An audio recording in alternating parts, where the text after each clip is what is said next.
Keeping up with the Joneses. Are you keeping up with the Joneses? That is the topic for today. However, it's not going to be the topic that you think it is. Today, I want to discuss household income and how you compare. I have been in several conversations over the last couple of days, and I thought, you know what, this would be a really, really great topic to come on and talk about. And today, I got a new book in, and this is 9-Figure Mindset, How to Go from Zero to Over 100 Million in Net Worth. And the foreword is by John Maxwell, and I am looking really forward to reading this book because the author, which is Brandon Dawson, was able to, he's done this several times, but sell off a business and make just billions and millions of dollars. It's just been really crazy. So I can't wait to read this book. And today on Facebook, if you will look, you'll see a little genie on my Facebook post, and I talked about mindset. Mindset is critical, folks. You got a genie inside your head, and that is preventing you from achieving many of your goals. And one of the things that your mindset can prevent is you can get stuck at your level of income. And I know this happened to me. It seemed like I like to have never went over $50,000 a year on my annual income. No matter what I did, I just could not break that ceiling of $50,000 a year. And I finally was able to do it. And I'm going to leave that for another topic. But you can do it too. So you might be stuck. But I thought, you know what? Let me go in here and let's find out what the latest statistics are so that I can give you some food for thought. So here's Jones's profile, okay? This is the household family of the Joneses. The average household income is $74,580, okay? That's average. Now, some of you may not be math whizzes, or it might have been a minute since you've been in school, so I'm going to talk a little bit about median and average. Here's what average means. They took all the incomes for every household in America. Let's just say there was 1 million of them. And then they took that number and divided it by 1 million, and they came out with an average. Now, you know just as well as I do, think about the people around you. There's some people that are making a lot of money. There's a big group of people that's making this much money. There's some people that are making zero. There's some people that are way down there on the line. So when you do the average, that average is skewed data. But it does give us some interesting data points, okay? I look more at the median household income. And let me show you the difference. For individuals, instead of households, I pulled the individual data. For the individual data, $54,132 a year, which is about $1,041 a week, or $26 an hour. Now, this does not include self-employed people. So, on average, the average person, not household, the average person working is making about $1,041, which is about $26 an hour. So think about, if you're working right now, how much you're making. That's the average. Now let's look at the median. The median is $40,480, or $778 a week, or $19.46 an hour. Look at the difference in that. The average is $26 an hour, but the median is $19.46. The average is $1,041 a week. The median is $778 a week. That's about $300 a week, y'all. That's a huge difference. And how the median works is they took that same, let's just say it was 1 million, but they're taking the whole bundle, every household in America. But just for sake of this example, let's say there was 1 million people working in the United States, and they lined up your salary, started at the top from the person who made the highest salary, and listed them all down the line till they got to the very bottom. Okay? And then they chose the middle number. So if you had 1 million, that middle person would be 500,000. Okay? That would be in the middle. And then they looked at that salary, and that's where they come up with that number. So that means half of the population is making more than that, and half of the population is making less than that. So that gives you a really good indicator. So the median right now is $778 a week, or $19.46 an hour. Now let's talk about minimum wage. There's a federal minimum wage. Right now it's $7.25 an hour. There's also a state minimum wage, and there is a city minimum wage. If you have traveled anywhere across our wonderful United States of America, you understand, or if you have lived in different areas, there is a different standard cost of living. And that's where this minimum wage comes into effect. So, for example, the highest state right now for minimum wage is $17 an hour, and that is in Washington, D.C. However, the highest city the highest city is in Seattle, Washington, and theirs is $18.69. So the federal minimum wage is $7.25. The highest state is $17. The highest city is $18.69. So your standard of living versus your wages is very important. So just because you make a ton of money and you've got a high wage doesn't necessarily mean that your standard of living is better than mine. You have to really look at the quality, the standard of living in your area. How much is rent? How much is your mortgage? How much is your groceries? All of those different things comes into play. So I wanted to give you some examples so that you could see where you fit inside this equation. So the median is $778 or $19.46. So about $19.50 an hour would be the median wage. Now let's look at something else. The top 10% households in America right now, the top 10, that is $191,406. That's the top 10% households. The top 5% is $290,406. And some of you may have a mindset that you've never made more than $50,000 a year. You don't think that you could ever make more than $50,000 a year. That is a mindset issue. Why? Because there's people inside the United States that are making that kind of money. So if they're making that kind of money, so can you. So what is holding you back? I want you to really think about that. What is holding you back from making more income? Are you stuck like I was at a certain level forever and thinking that you could never get above that? You need to think about that. Now, here's some examples that I want to share with you about those of you who think you're not making enough money at work. Some of you are on salary, some of you are on a wage per hour, and I have been on both sides of the fence. I have been the person that was getting the wage and also the person that was doing the hiring and the firing and giving the increases in salary. Here's two things that you need to know. There's only two things.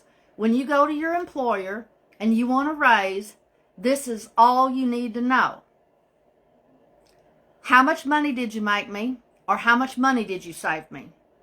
Not that baby needs a new pair of shoes, and not that you're upset that the janitor is making more money than you are.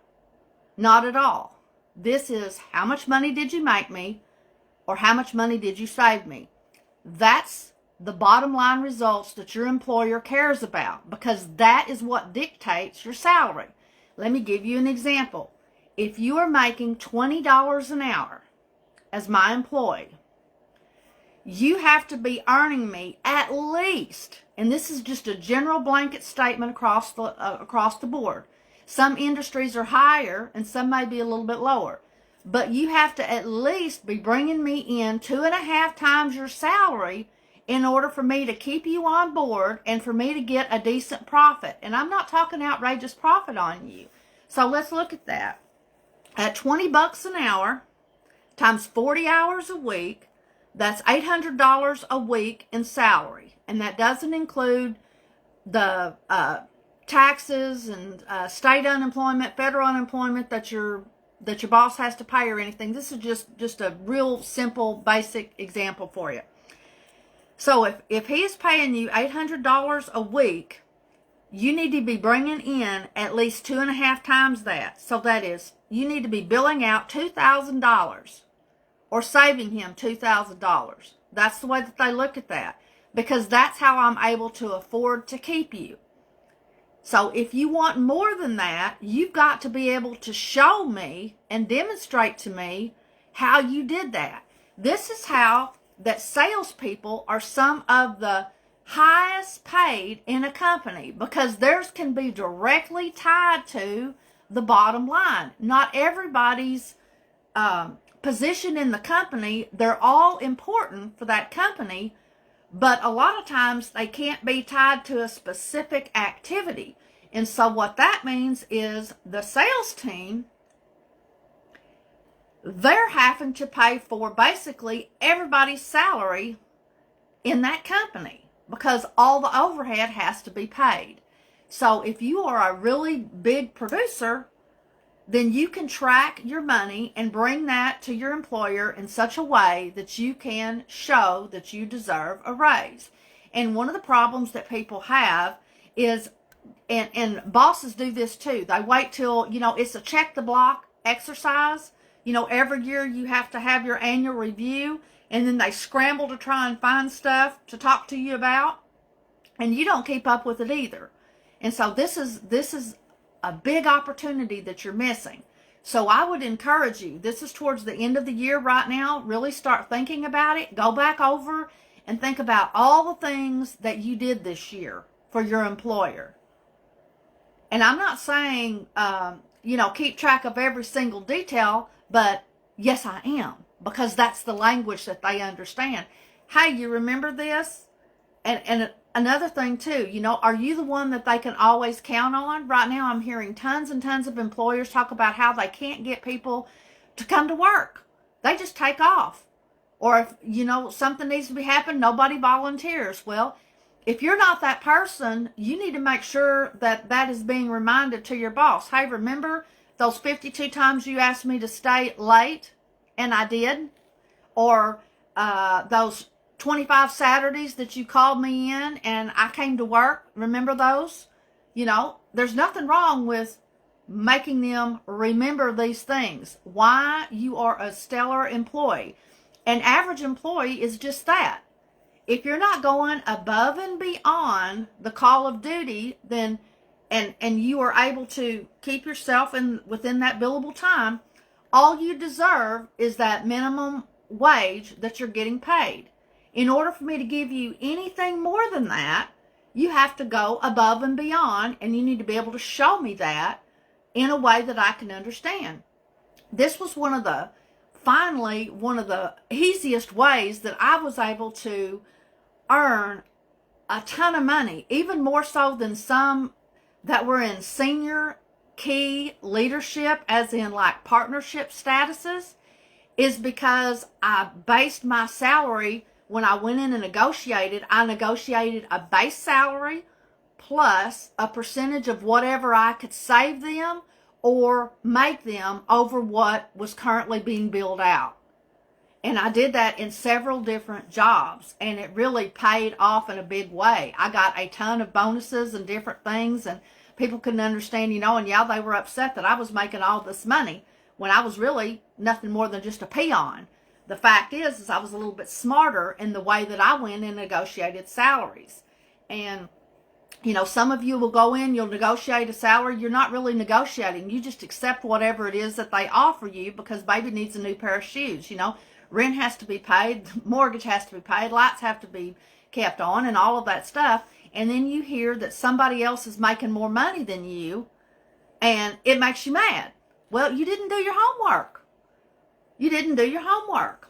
I never will forget, it was the American Businesswomen Association. I was the young careerist back in Clarksville, Tennessee, and I was up and I was listening to one of the contestants share her story, and she was thrilled to death because she was one of the very few women who had got picked up for this big name company in the financial services industry.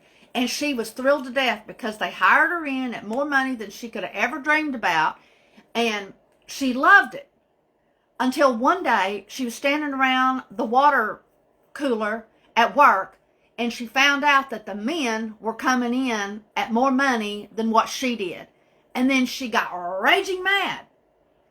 And when I went to debate her, guess what I said? Can anybody guess?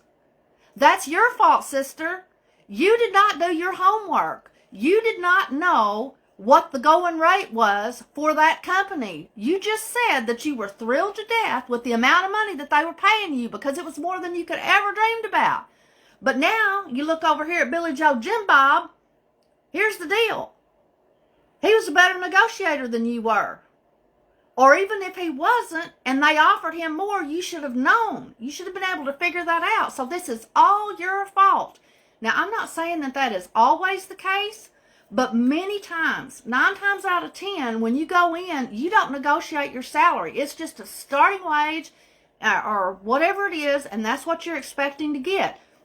You need to have some wiggle room in there. So we're going into the last quarter. You know, we've already hit October, and now we're starting. Today is November the 1st. So I want you, all of you who are still out there working for a living, to start being smarter with your income, because this is one of the easiest ways to increase your income is to ask for a raise. And another thing, which we'll get into later, is all of those benefits that go with it. Sometimes you don't need it because maybe you have insurance through your spouse. Maybe you don't need that. So perhaps you could negotiate to get rid of that and give you a little bit more extra cash. But again, we'll do that at another time. So I just wanted to hop on here today and discuss income because I have been involved in this for a couple of days now with folks. And again, I wanted to talk to you about mindset that could be holding you back on how much income that you can bring in for your family. And I wanted to share with you just so that you could see in the grand scheme of things, and this is only for the United States that I did this figure. So again, here's how you stack up.